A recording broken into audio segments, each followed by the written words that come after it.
Today's show is sponsored by SeatGeek, the smart way to buy tickets to live events. You can get $20 off your first SeatGeek purchase. You download the SeatGeek app, enter the promo code TSS. That's promo code TSS for $20 off your first SeatGeek purchase.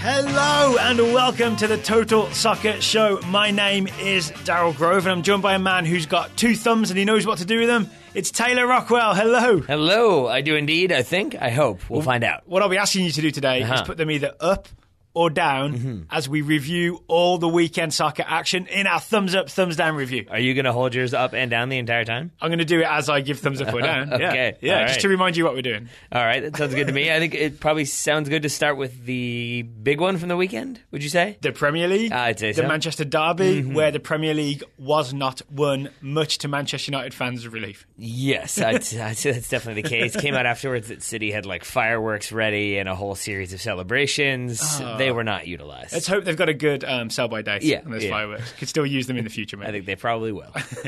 Where your thumb's going to review this game? So, sorry. 3-2 to Manchester United after Man City led 2-0 at half-time. I'm sure everybody listening already knows that. Yes, and again, I know people make fun of me for doing this, but full disclosure, United fan over here, so that will, probably come into effect here. But you do a good job of being sort of, having a neutral eye for when we do the weekend review. I try. And so I'm going to start with a negative and say thumbs down to Antonio Valencia. I said this on Twitter.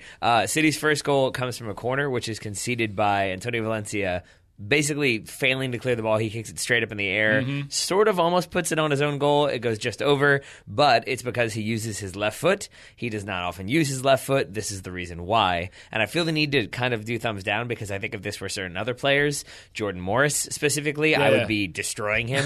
So it's worth noting that you should probably try to develop both feet if you're a professional. But here's the interesting thing. When we watch Antonio Valencia a lot, we say he uses his right foot too much. So maybe we should be saying thumbs up for at least trying to use that left foot.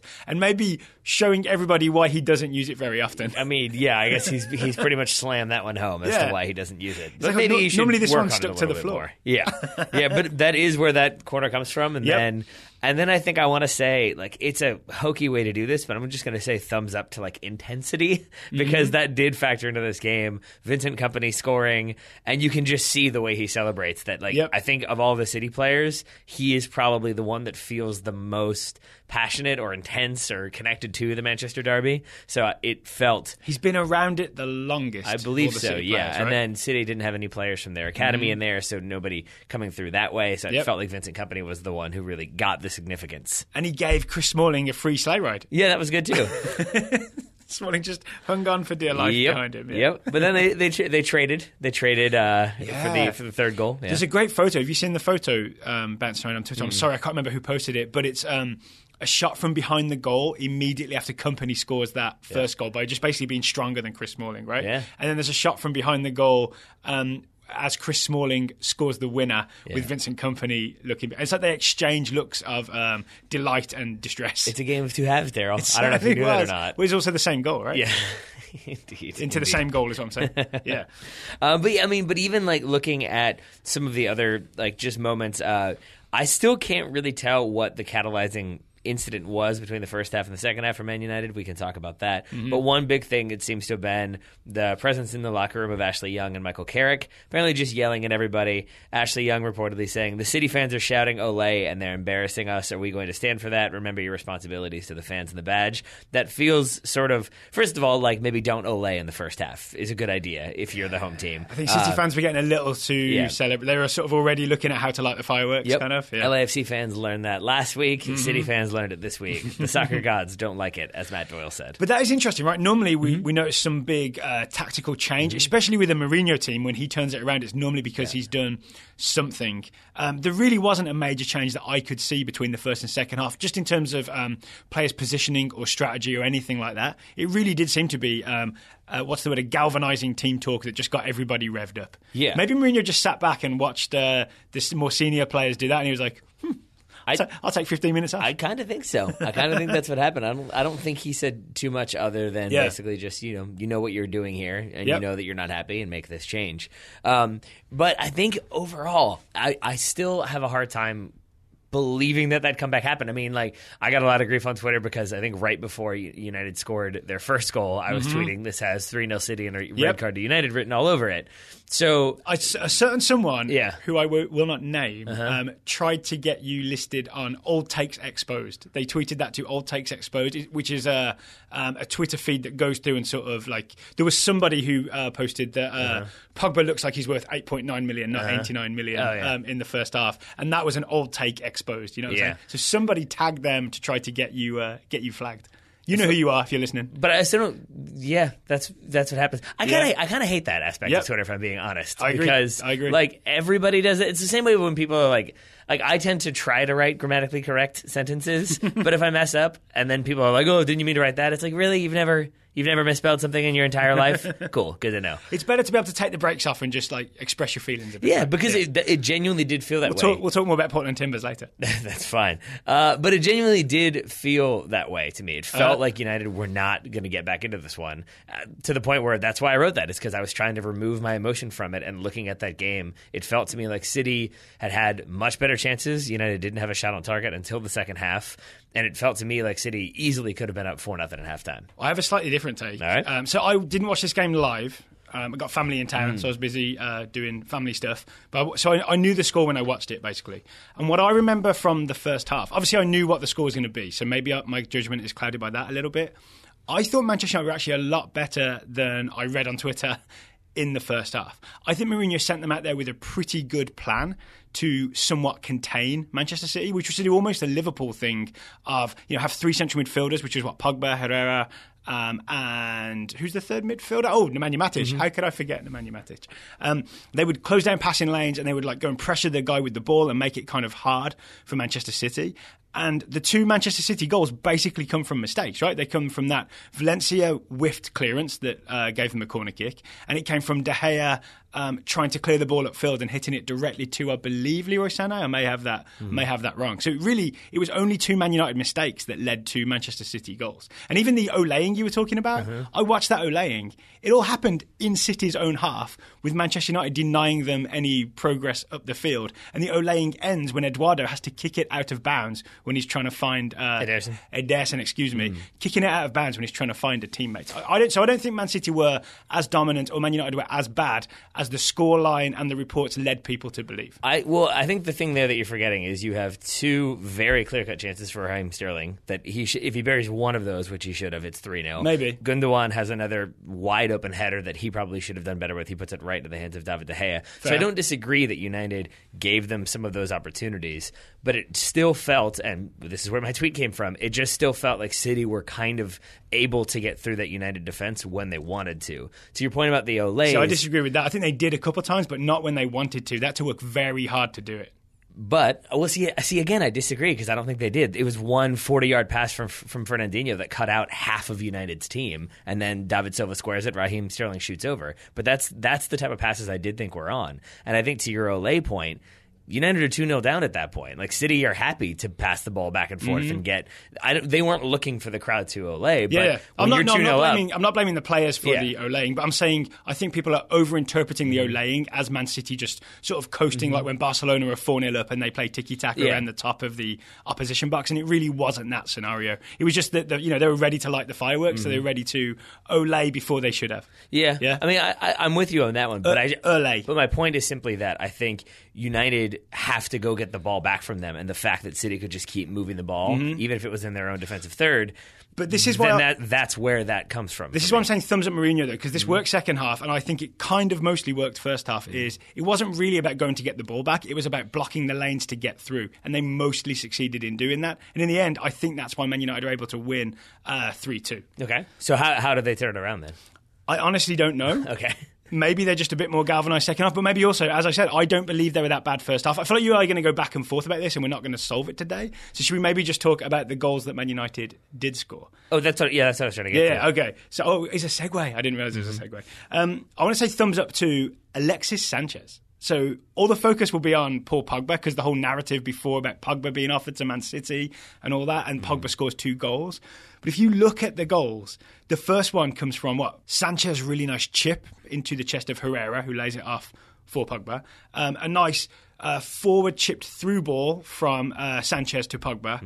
And then the final goal, the Smalling volley, comes from Alexis Sanchez winning that free kick, noticing the high Man City line, telling everybody he's going to put it right behind them, waving everybody forward, and then putting it in the exact perfect spot for Chris Smalling to finish. Right. So Alexis Sanchez, I think, is the absolute hero of the second half, to the point where when he gets subbed off, did you see Paul Pogba kiss him on the head? Yes, I did. I enjoyed that immensely. And I enjoyed the waving forward because it took me a minute to I was like, they're lined up, man. They're waiting for you to do it. And I didn't realize that he was basically saying, you better get to this one aggressively because I'm putting it into the exact spot it needs to go. Right, because Man City's line was high, right? They do that sort of risky high line. They sure did. And Sanchez absolutely exploited it. Yep. Yeah. So, I think that's a big part of it. I still think it may be. It's a confusing game of two halves for me, though, because again, I think Paul Pogba did not have a very good first half. I wouldn't have gone as far as those 8.9 million tweets, but he did not have a standout first half. He did a lot of stuff that I thought was sort of wasteful on the ball. Second half, it seemed like he was a bit more ruthless. I think if we are comparing first half, second half, I would say Manchester United just moved the ball quicker. When they had the ball, there was a lot more just quick passing, as opposed to Paul Pogba as an example of someone going a little more slowly. It's a little bit more ping, ping, ping, ping second half. But I guess what I'm saying is, are you saying that is symptomatic of what Pogba himself was doing, or are you saying that's what the team was doing? I don't know. I'm saying I don't know, but I did see the ball move more quickly. Because it just felt to me like there were times when he gets the ball, he doesn't need to try to dribble the way Paul Pogba tries to dribble, where he does his powerful turn, but he bodies somebody off the ball while turning. He did that twice in quick succession and lost the ball both times. Coming out of United's defense. So that felt to me sort of they're kind of doing their own thing. It didn't feel necessarily like a team performance, where a second half it felt like maybe they're a bit more on the same page. Yeah. And Paul Pogba gets his brace. And the one thing he does do really well for both of those goals is, I call it the Pogba drift, kind of. You know what I mean? Once the ball goes wide, he sort of slowly makes his way forward. It seems slow, but he's actually, because he's got long legs, he's getting there quite quickly. I feel like for both goals, he sort of drifts into the box, and suddenly he's behind Man City's defense. Well, this is something that Match of the Day pointed out, actually, is that basically in the first half, he didn't do exactly what you're talking about. I think they were saying basically he doesn't make those penetrating runs. Yeah.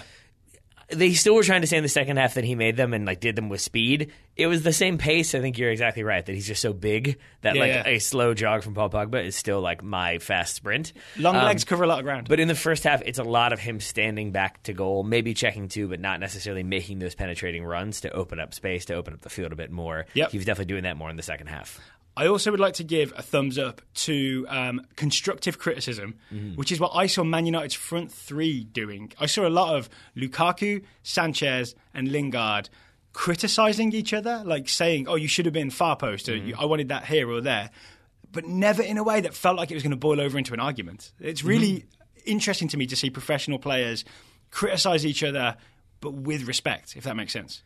Well, I guess, yeah. Well, what makes you think it was criticizing, though? Because he was literally saying you should have done this instead. It was criticising each other's decisions or positioning and making little suggestions to each other. But there was never sometimes you get that nasty snapback of you should have done your job, and then it sort of falls apart. And you could see them problem solve as they criticise each other about what they should have done differently. Okay. And I really like seeing that from professional players, because I like watching them solve the problems.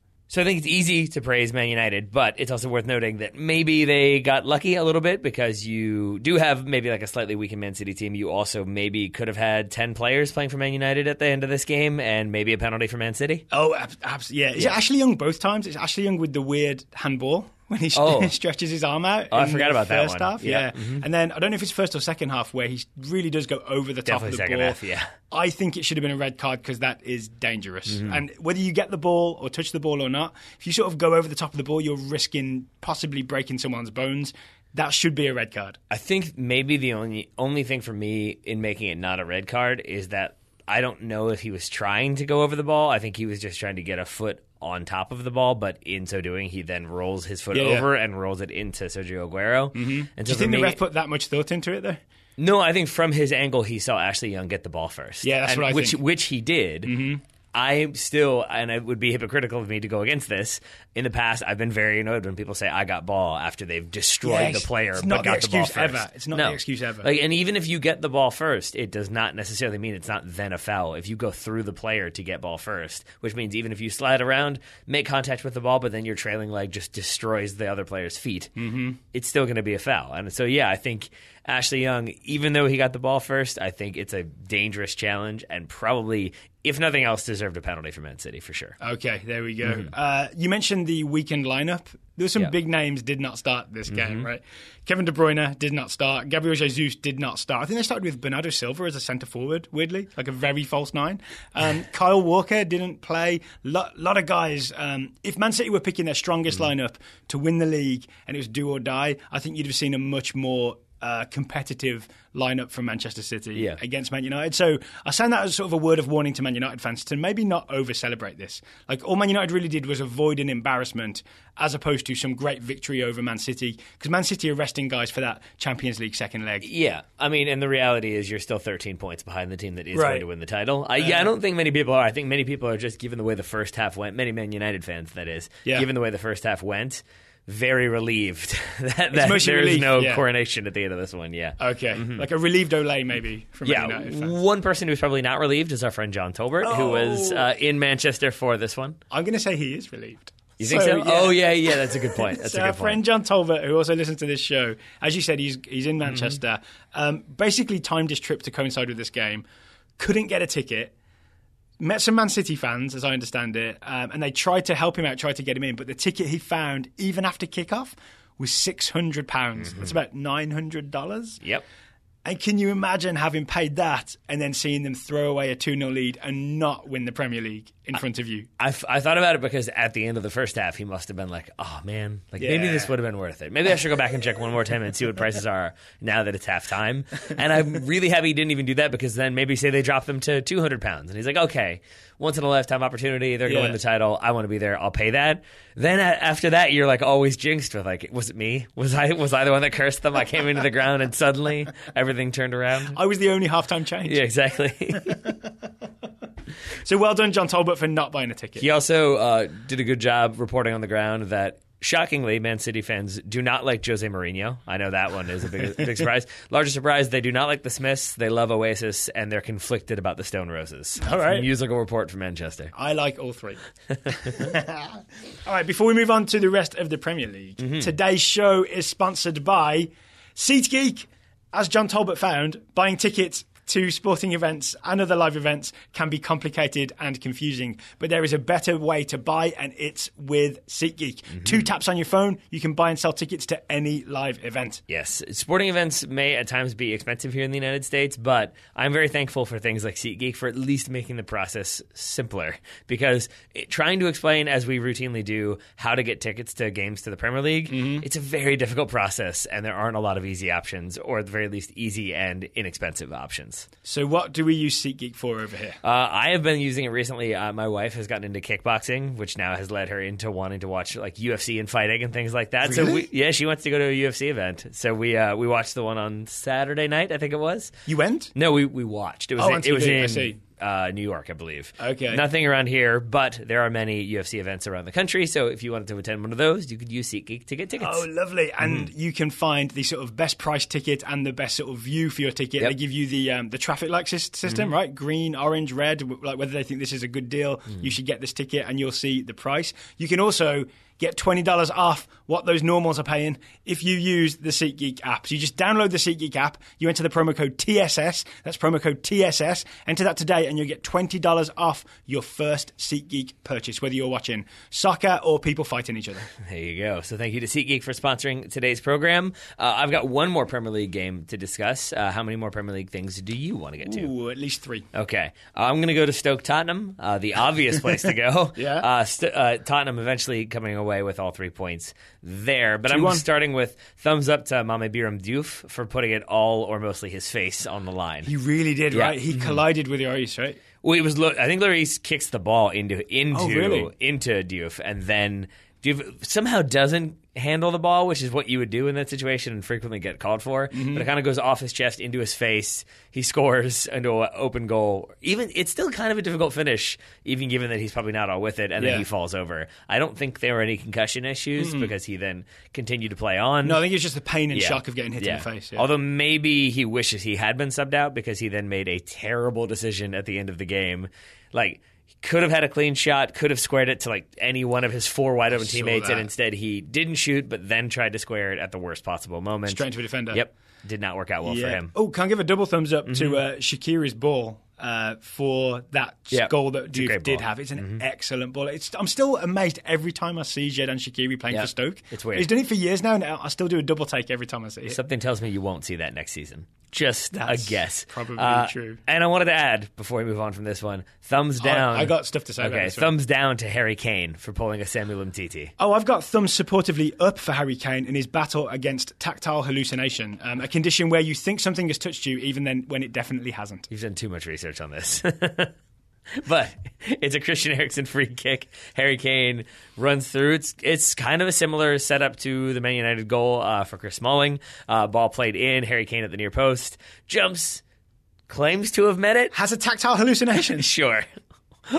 Or just forgets there are 8 million cameras. I saw afterwards he said it hit his shoulder. Did he really still try to claim it? Yeah. Oh, Harry. Well, weirdly though, when the angle, I think I saw Match of the Day's analysis, as well.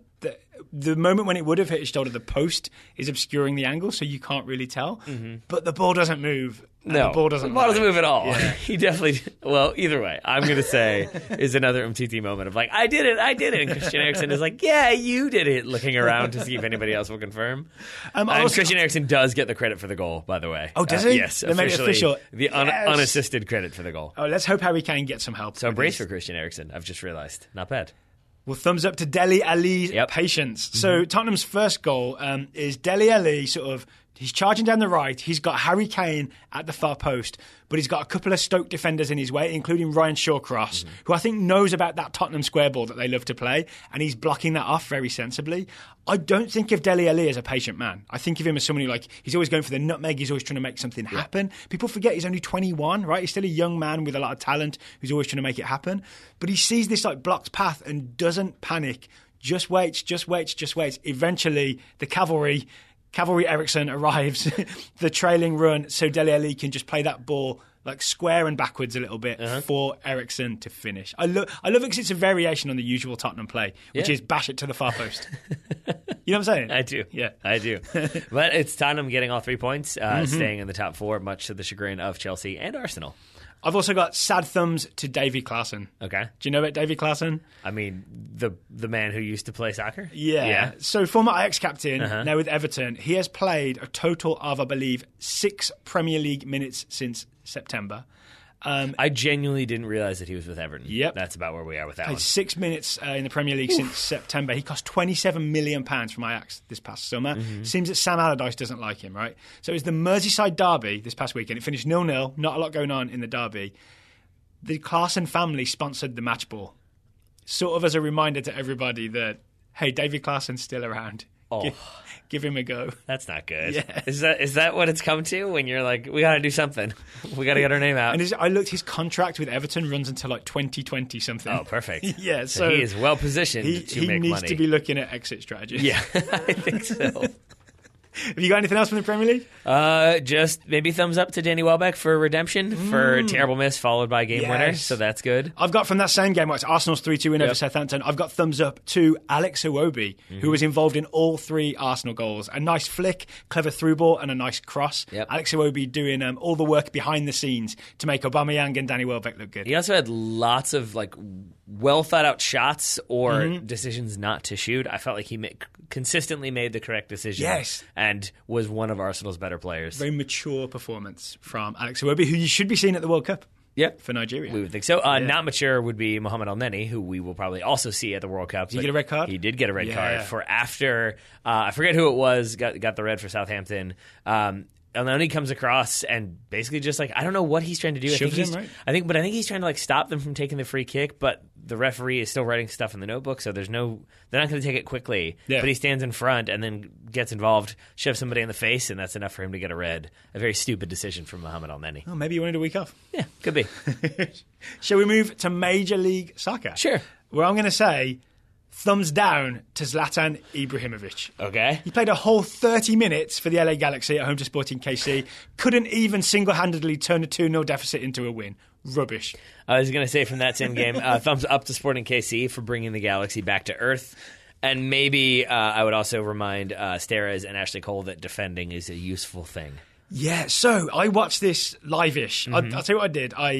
I sort of had my eye on it, and I had my eye on the score on the MLS app, and I saw Zlatan has subbed in. And I thought, okay, I'm going to go back. I'm going to watch from basically that point. So I rewound a bit to around the 60th minute when Zlatan's subbing in. So it's 1-0 at this point. The crowd are sort of cheering. They're getting all excited because Zlatan's coming in. And then Johnny Russell... Listeners, you just need to know that Daryl mimed cheering just then, which was outstanding. It's for your benefit. I appreciate that. Johnny Russell, he hears the crowd getting all excited for Zlatan. Yep. He's dribbling down the right wing. That's for me. He says, I'm going to make this for me. I'm going to be the Scottish Messi right now. And he sort of dribbles between Steres and Cole with this weird, like, he lifts, it's almost like they've blocked his path to goal unless the ball's allowed to leave the floor. They've blocked the low ground, and he just lifts it over the two of them, hops through the middle, and then he's in on goal, gives it a little poke, and it's 2-0 to Sporting KC. But it just felt like it almost felt like those two have been training against Zlatan, and we're like, come on, Johnny Russell. Like, you're not Zlatan. We've been training against this guy. What are you going to do against us? And they both just take a very nonchalant approach to defending a guy who is rapidly dribbling into their penalty area. I really think they thought that they got it covered between them. Yeah, and he found that sort of lift it over loophole. It's a strange thing in soccer that like, having that assistant defender like in a 1v2, I guess it would be, situation does not always help you out because it's the diffusion of responsibility. Yep. Neither one of them is then going to step and be as aggressive as they would be in a 1v1 situation. And as a result, Johnny Russell able to skate through and keep Sporting KC top of the West. Is that which right? is another one that blows my mind. Yes. Is that true? I did not know that. Yep. Have not lost since opening day. Another point from this game, I was very tongue-in-cheek, thumbs down to Zlatan. He really did all that he could. A couple of times he made space for a shot, like got a couple of saves out of Sporting KC's keeper. But I did notice a worrying tendency from the LA Galaxy players to keep looking for Zlatan. There were some like crosses aimed at him when he wasn't the best target. There were a lot of sort of balls attempted to be played into the box, into his feet that didn't reach him because he wasn't open. There was definitely a thing of, we'll look to Zlatan and he'll fix it like he did last week. You know what I'm saying? Yeah. That's a bad sign for a team. And it's also a strange conundrum because if you have that one like talismanic player who scores all your goals but also maybe has the ego to go with it, there is this inclination to like, oh, we got to get him the ball. And as long as I'm playing the ball to his feet, even if he doesn't score, he'll still be happy because I passed him the ball and I gave him an opportunity. Right, makes Zlatan happy. But it actually doesn't, because if you are that talismanic striker, that goal scorer, but if you're constantly getting the ball in bad positions and everyone's playing it to you, and then when you try to get reset to get back into shape, suddenly they're playing you the ball again, you don't always want that, and it can be almost be a burden and an annoying burden at that. And I feel like, it's not the best way to approach having Zlatan in your team. And what sort of, I don't think this is important, but it's more symbolic. The guy that subbed off for Zlatan for him to come on was Emmanuel Boateng, who was the guy last week who sort of started the comeback by deliberately not passing to Zlatan. But instead taking advantage of the space created by everybody else's obsession with the big Swedish gentleman. The big Swedish gentleman is officially his title. All right. I have nothing else to say about that one, but I do have a couple things to say about Atlanta United's 5-0 win over LAFC. Where you want to start? I'm going to say thumbs up to VAR. Now, you may disagree with me on this one. Chris McCann, inside the first minute, tackle, shown a red card, VAR, change it to a yellow. Yep. He's allowed to continue to play. I've got thumbs down to Chris McCann for trying to get out of work early, but thumbs up to VAR for making him stay. So then do you think it was a correct decision there? No, or I don't. You think it should have been a red? I think it absolutely absolutely for the same reason as Ashley Young? Yep, it was dangerous. Even though, so I saw this, it kind of goes over the ball again, right? But he sort of gets the ball. He doesn't actually connect that hard with Benny Feilhaber, which is, Benny Feilhaber may disagree. Yeah. But it was still dangerous to go that high. And I think, given the distance between McCann and Feilhaber when he started starts doing it, there's a huge danger there. I think so dangerous play, red card is what I think. The difference for me is that I think Ashley Young's, it looks so much worse on slow-mo because he really is like, you can just see the studs up in that lunge, and it's a straight-legged studs up challenge. Whereas with McCann, maybe because the replay angle isn't as good, I'm not sure. But to me, it didn't look as bad. It looked like it was a two-footed challenge, but maybe not an intentionally two-footed, I'm going to break your leg challenge. Not saying Ashley Young's was trying to break the leg, but I think just that like different replay angle and maybe just that you can't see the studs like out there like knives kind of makes it seem less intense to me. I think that's the reason. I think that's the reason it was changed to a yellow. But I'm more of a sort of what do you call it? Like an originalist kind of. Like if it's dangerous, it's dangerous, and that's it. Like I don't even care if you connect with him or not. If you're doing something that's dangerous, I want you off the field. All right. I'm all about player safety. We'll see if that continues when Wolves are chasing a game and there's a rough tackle. We'll see what happens there. But I will say, so I've given thumbs up to VAR. I'm going to go ahead and say thumbs down to VAR as well for the Joseph Martinez penalty. I think it was the first penalty that Atlanta got in this one. Tackled by Walker Zimmerman. Referee, I think, just points to a goal kick because it did look like it came off Martinez last year. It definitely does. Then they do VAR, then they give a penalty. And Bobby Warshaw in the MLS instant take was basically saying that didn't seem like a clear and obvious decision to review. They seem to feel like it was, but I watched it again, and I think this is where like having these conversations with you has informed the way I watch this because I tend to look for contact, and there was contact. The difference for me is that Martinez's touch before that contact, that ball is going out of bounds because it's sort of like he's dribbling at an angle towards goal, and then the touch would have taken him, I think, out of bounds. And I think he's then looking for that contact to be made. Plan B. Because there isn't, and I know this isn't Tyler Adamsy. Yeah.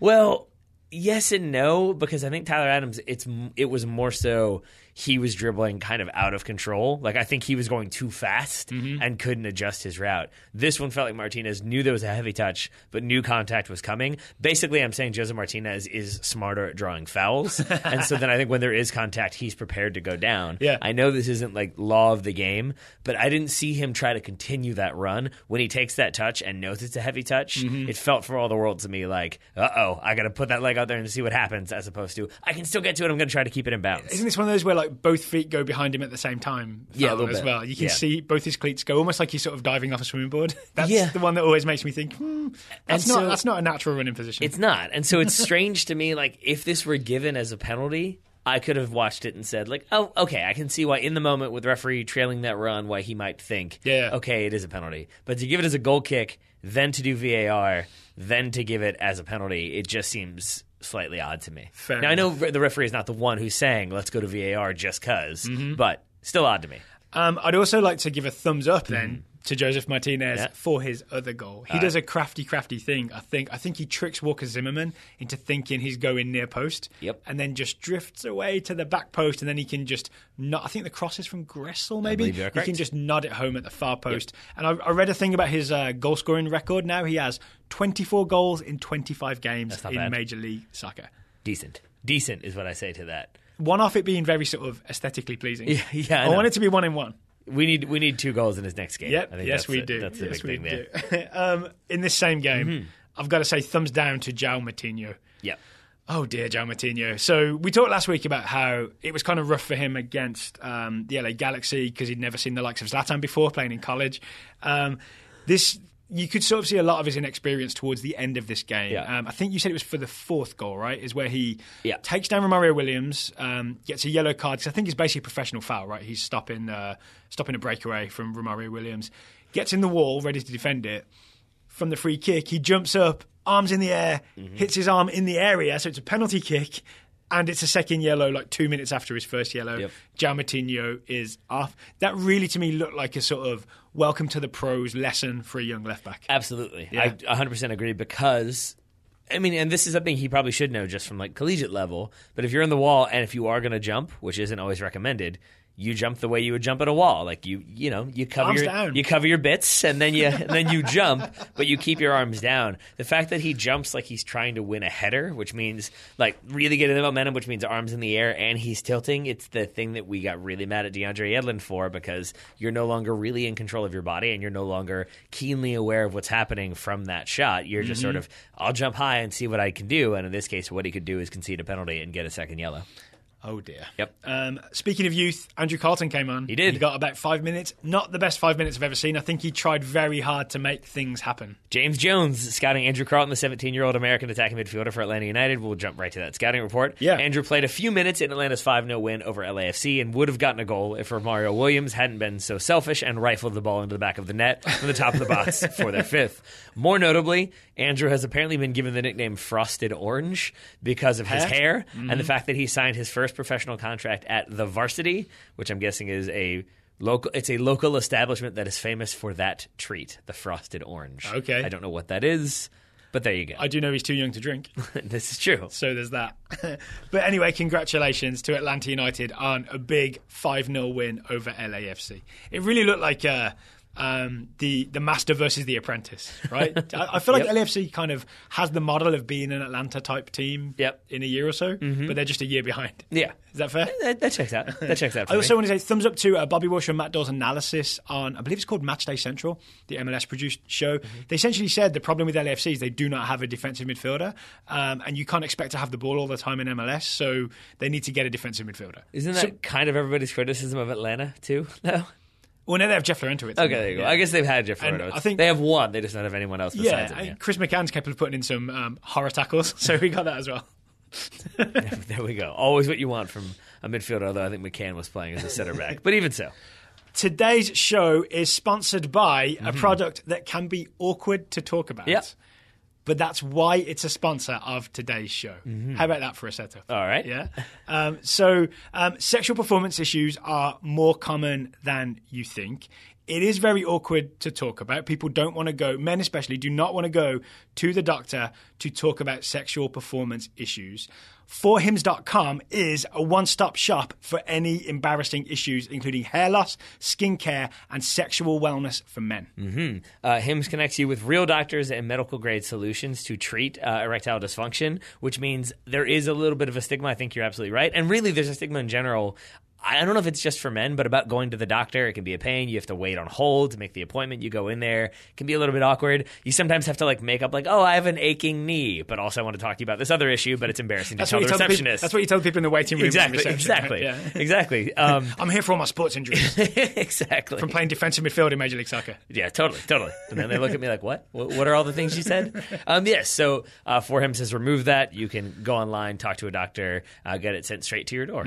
And this is the generic version of what was the famous blue pill, which is now available as a generic because the trademark? No, the patent recently expired, recently being December 11th. So now it's no longer as expensive, and forhims.com are making that blue pill available to men. So if listeners would like to, they can try Hims for a month today for just $5. We'll get you started for just $5 while the supplies last. See the website for full details. This would cost hundreds if you went to the doctor or a pharmacy. So you go to forhims.com/totalsoccered. That's forhims.com/totalsoccered. forhims.com/totalsoccered. forhims.com. Good spelling. Thank you to For Hims for sponsoring today's program. Do you have more Major League Soccer, Dale Grove? Oh, I do. All right. We mentioned it earlier. Thumbs bouncing off of Alvarez Powell and falling to the floor for Dom Dwyer. So this is Orlando's come-from-behind 3-2 win over Portland. The equalising goal really was Dom Dwyer just running into Alvarez Powell, hitting the deck in a puff of purple smoke because they were still celebrating the first goal by Chris Muller, #PlayYourKids. The penalty was converted. Then Dom Dwyer scored the winner, making it 3-2. Portland Timbers owner Merritt Paulson was not pleased. Not so much. Went off on one on Twitter. That he did. Shall I give you some selected quotes? He says, how do you not VAR that? He also says, fine Dwyer for flopping, which is quite a strong statement from a rival team owner, right? Finally, I don't think Dom Dwyer is going to ever have any time in Portland. Right, yeah. Unless it's like if you can't beat him, get him to join you. I suppose. So the final tweet was, this is like a tweet storm of 3. We have to own it. Unacceptable to give third goal. But we lost to a team with 12 guys today. Thanks, Ned Stark.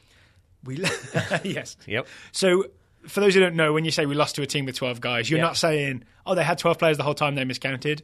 Merritt Paulson is saying the referee was on their side. Is he kind of accusing the referee of being an Orlando fan? First of all, not kind of. I think he's doing what he has to do so he doesn't get fined. But second of all, the Ned Stark thing, you can't say we have to take responsibility, and then blame somebody else. That is the definition of not taking responsibility. So I did want to sort of talk about this because I think there are two schools of thought. One is a team owner should not be saying inflammatory things like that and asking for players to be fined. The other is Merritt Paulson's tweets make Major League Soccer more fun because you've got this owner who's like literally tweeting like a fan, and it is all part of the entertainment. Yeah. Which I personally... I lean towards the idea that a team owner should probably be more responsible and not sort of... You're kind of a thought leader, right? So if you're going around saying the referee was a 12th man, I think you're being an irresponsible thought leader. So I'm in the camp of team owners should be more responsible. Yeah, I think the other difference here would be I'd ban Paulson from Twitter for a week. I mean, he said he's shutting down Twitter, so I don't know if that means he's shutting down his own Twitter Twitter the evening, I think. Or Twitter like in general. Maybe he's going to buy it. I think the difference for me here is that Portland are currently second bottom of the table in the West. And if you're a Portland team that is historically winning and doing well and in playoff spots, and then you have that gripe, to me it's just more so like, you're frustrated, you want to keep the good times rolling. If you're near the bottom, it switches a little bit, and for me it's more like, is this you sort of lashing out and being really frustrated and being angry by the situation and things aren't going well? Maybe the new coach is suddenly not looking the way you wanted him to, so instead you're going to take it out on the other team. It feels like that's something a fan would do in a moment of anger. You don't see, like, I don't know, the executive director on Arsenal TV or Arsenal Fan TV. Like, that is where you maybe draw the line. He'd be too scared to go. Yeah, I think so. That's definitely true. You're right. I mean, Gary Neville showed up. Why can't they? So you mentioned the new coach. I think I read a Matt Doyle, I'm going to call it an analysis or think piece, about how essentially it was Savarese taking off too many attacking players and essentially playing a sort of 4-6-0. And he didn't have Francesco Totti, which is the only time a 4-6-0 works. This is true. And inviting the pressure from Orlando when you had that 2-0 lead. Yep. Is that fair? Yeah, I think it absolutely is, because it's a streaky game, as the Manchester Derby will attest. And if you get one, if you're at home, if you're feeling it a little bit, if you feel like maybe we've turned the tide, you can kind of keep going in a way that if they still had that attacker, if they weren't playing a 4-6-0, I'm sure that Savarese would say they were not playing that, but that's what it looked like to me. If you've got a striker or two attacking players around there, maybe you don't commit that holding midfielder more into the attack, and maybe you don't get more of the opportunities you do because you still have that eye on not conceding again. Actually, if you don't mind talking about this now, the Manchester Derby game and this Portland-Orlando game, this is why people say 2-0 is the most dangerous lead in soccer. Boo. Right? You want to talk about this for a second? Sure. Because I've seen some people ask us about this on Twitter and via email. The way I understand it is, obviously 1-0 is a more dangerous lead than 2-0 because you've got half as many goals. But the problem with 2-0 is you think you're comfortable, right? You think you're comfortable. You think everything's going to be okay. It's why Man City fans were olaying in the first half, and it's why Portland was sort of taking their foot off the gas a little bit, right? That's why 2-0 is the most dangerous lead. I mean, yes, that's why people say it's the most dangerous league. Yes. I still don't love that slogan, and I feel like it was developed by teams that were losing 2-0 at halftime. Because or teams that are winning 2-0 at halftime and trying to make sure they don't get slack. Yeah, that right? could be. But I think it was Arlo White and Graham Lasso, I think, for NBC Sports, but they were having this exact conversation on Saturday, and it was sort of ended with one of them saying, I'd still rather be up by 2 than down by 2. It was Lee Dixon. Okay, thank you. Yeah, that one I did enjoy. But yeah, I mean, that's part of it. And even like we were talking about this from our game on Sunday, you and I, that like we were winning 1-0. We really wanted that second goal because you want that cushion, but that cushion then does sort of the tension that you have when you're only up by 1 and you're afraid of conceding, you do kind of reduce that a little bit, and it is more like, now we can have a little bit of fun. And suddenly, instead of playing simple balls, you have people trying to dribble through. That's true. You get stuck, they score a goal, then you start to panic a little bit, and then that panic can easily become 3-2 instead of 2-0. So 7-0 is the lead you really want. Pretty much, yeah. And for the record, if anyone's wondering, we did eventually win 1-0 on Sunday. We sure did. All right, speaking of people being upset after games. Yeah, and no one was, by the way, wondering, but that's good then. Yes. Speaking of people being upset after games, I'm going to take us away from Major League Soccer and to Wales. Okay. Where it was Cardiff City 0, Wolves 1. I'll give a thumbs down to Neil Warnock. Mm-hmm. So most people may be aware of this by now because it kind of was a little Twitter sensation on Friday afternoon in the United States. Here's what happened. Wolves won 1-0 because they were leading 1-0 from a Ruben Neves free kick.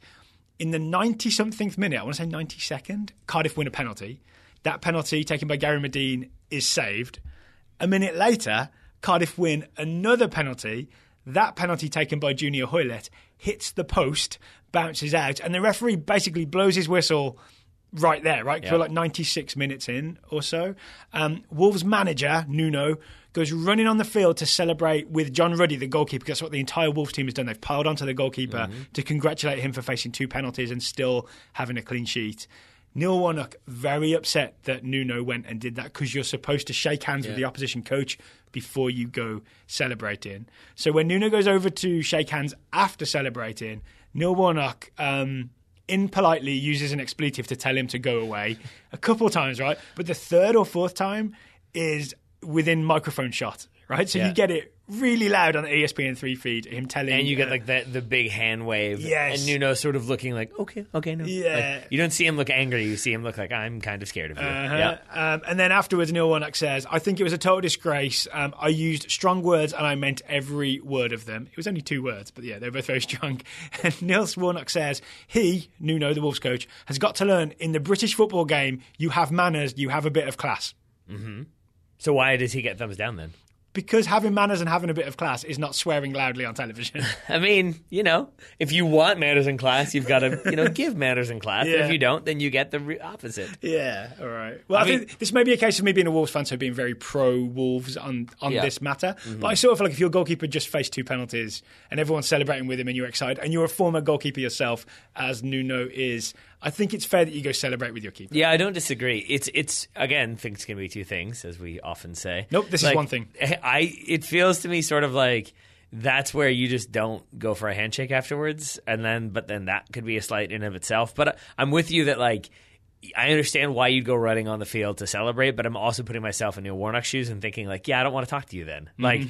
Like I didn't really want to talk to you in the first place because your team just won and I'm really mad. But I'll go talk to my players. I don't want you to run off celebrating, screaming, and then come over and be like, "Hey man, good game." It's okay, I'm good for now. I think partly this is just Neil Warnock. The same thing we talked about earlier with the Merritt Paulson thing of when you've just sort of unexpectedly lost, you're kind of mad about it. Emotional. Emotional is the word. Mm-hmm. Well, since you've taken us back to Europe, I will continue to Dortmund for Dortmund v Stuttgart, which Dortmund eventually won 3-0. Is this a reverse Harry Kane?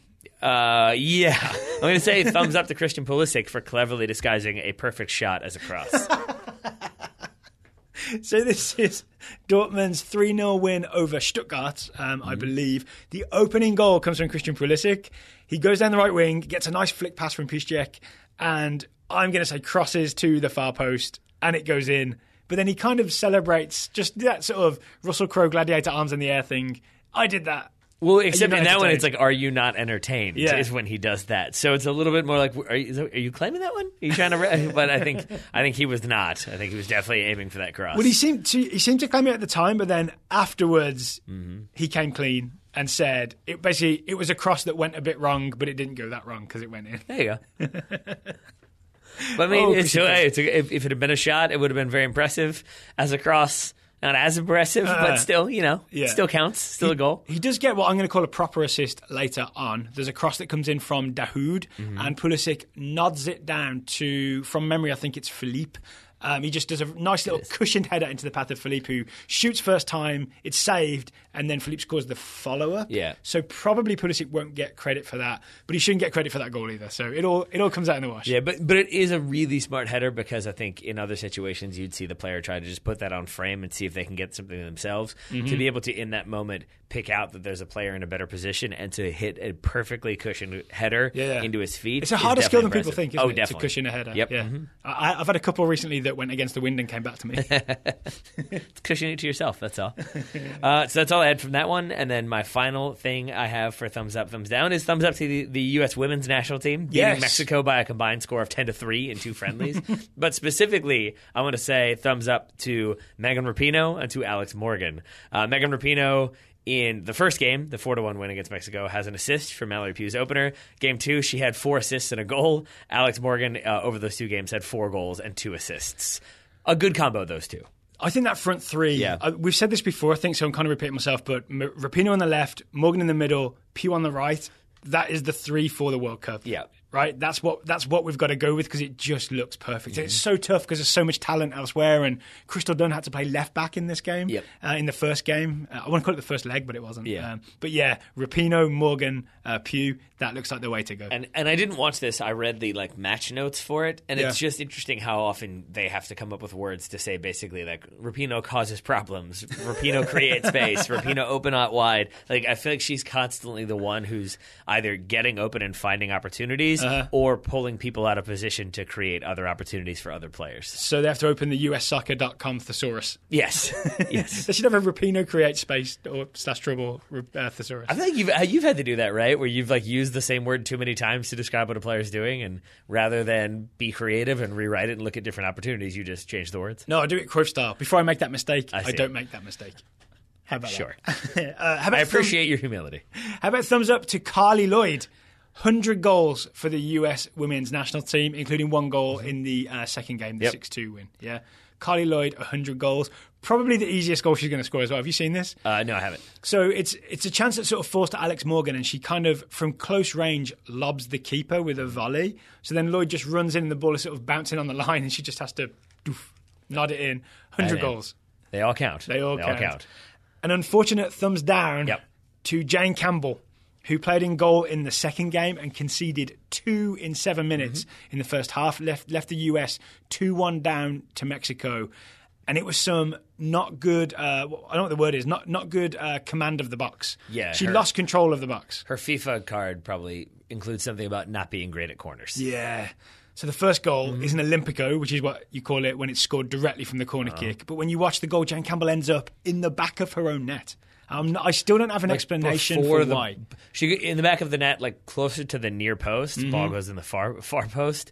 I think it's because she gets she's basically trying to get around a Mexican player who is not screening her, because that's not allowed on a corner kick, but basically has taken up a very good position. And in trying to get around her, she sort of starts reacting rather than being the one who's moving to meet that ball. So she sort of redirected and redirected. And basically then just ends up sort of dropping off into her own goal. And I think it's just sort of a lack of focus there. And then I think she makes up for it, or tries to make up for it, with the second goal, where then I think she's too aggressive and basically comes off her line to meet it, again has the player in front of her, runs into her, and then kind of has to scramble around her, and by then it's too late. She can't be in a position to make a play on the ball. So it's only the third cap, I think, for Jane Campbell. Yeah. She's been through all the US youth system teams, U15, 17, 20, 23. She just had her first professional season in the NWSL. So I'm hoping this doesn't end it for her, but it's going to have to be better next time she wears the US women's national team goalkeeper jersey. Yeah, I'd say so. All right. So 10-2 over Mexico. 10-3, I believe. 10-3 over Mexico. Yeah. It still feels good to say. Yeah. Still feels good to say. Any more thumbs up, thumbs down for you? Nope, other than to everybody who sent us scouting reports, because we have several to get to. Okay, lead the way, Taylor. All right, Brandon Lainart scouting Cam Lindley, the 20-year-old American midfielder for Orlando City. Lindley started for Orlando in their 4-3 win over the Red Bulls last weekend, but did not play in Orlando City's 3-2 win over the Timbers this weekend. Against New York, he helped jumpstart several attacks, but was also directly at fault for at least one New York goal. That ties in with what I've seen of Cam Lindley so far. Defensive mistakes, but a lot of nice passing going forward. Juan Carlos Salas is scouting Mallory Pugh, who we may have mentioned earlier, 19-year-old American forward for the Washington Spirit and the US women's national team. Juan Carlos says, at club level, Mallory Pugh netted the opener in the 80th minute of the Spirit's 2-0 victory over the Orlando Pride. She won both NWSL Goal of the Week and Player of the Week honours for that lovely dribbling strike. I've seen this. For the national team, she scored she opened the scoring in the 6th minute of the 4-1 win over Mexico. The two teams then played again last night, with the USA coming away with a 6-2 win, and Pugh scored once again, this time in the 3rd minute. No one is ready for Mallory Pugh. in the first 5 minutes. She gets the job done early, basically. she gets her homework done. She's the kid that went home on Friday and studied, so they had the whole weekend to relax. That's Mallory Pugh. Scoring early, so then she can relax later on in the game. Michael Byte scouting Tierna Davidson, 19-year-old American defender for Stanford. Davidson started in both of the USA's friendlies against Mexico. In the first game, she helped initiate the scoring by intercepting a Mexico pass and simultaneously hitting a one-time through ball to Alex Morgan, who then found Rapinoe, who then got the assist for Mallory Pugh. Oh, we're back there again.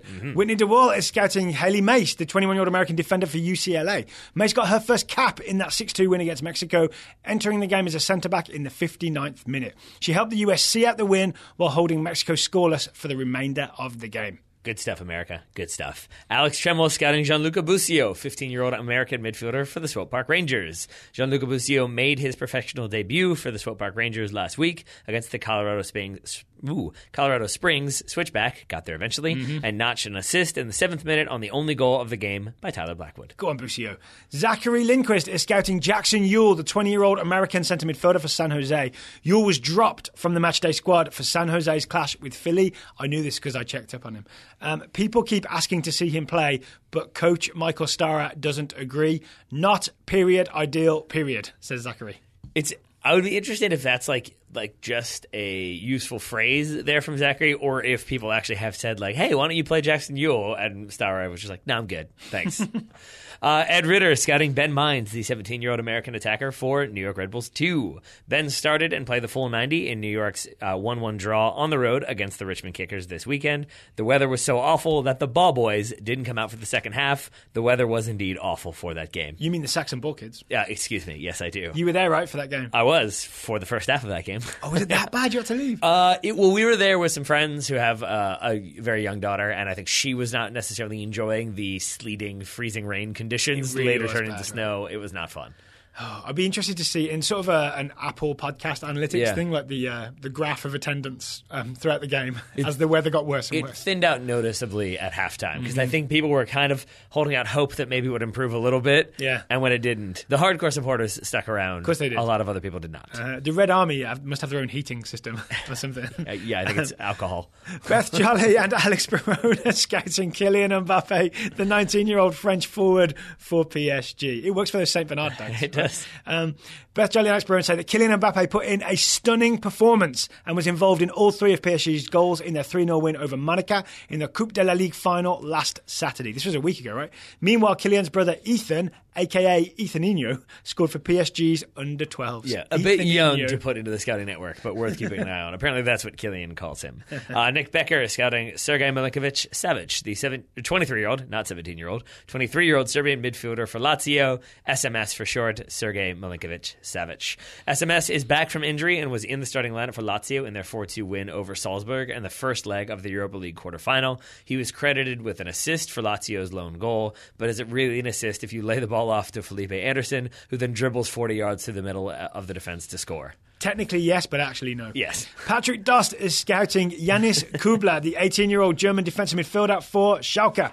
Lil Yanni played for the Germany U19s in their 4-1 romp over the young Dutch.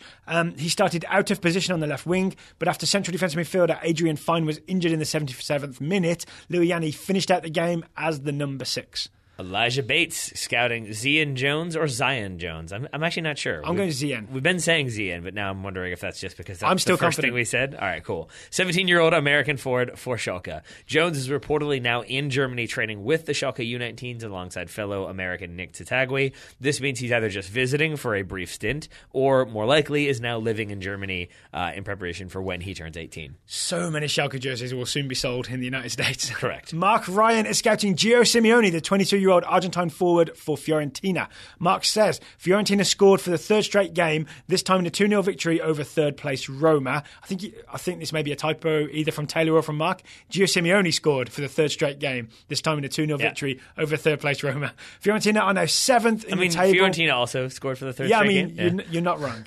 Fiorentina are now 7th in the table, 2 points outside the Europa League spots, and Simeone now has 10 goals in Serie A this season. Well done, Gio. Or is it Fiorentina who have 10 goals? It's ceiling. They're going to have more. Yeah. Jeff Markman scouting Reece Nelson, the 18-year-old English midfielder for Arsenal. Nelson made his full Premier League debut in Arsenal's 3-2 win over Southampton before being subbed off in the 64th minute.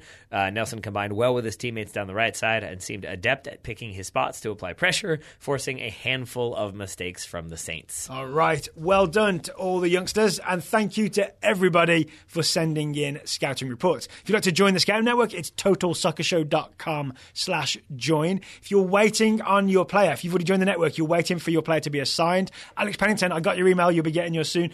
Please email me, Daryl@totalsoccershow.com.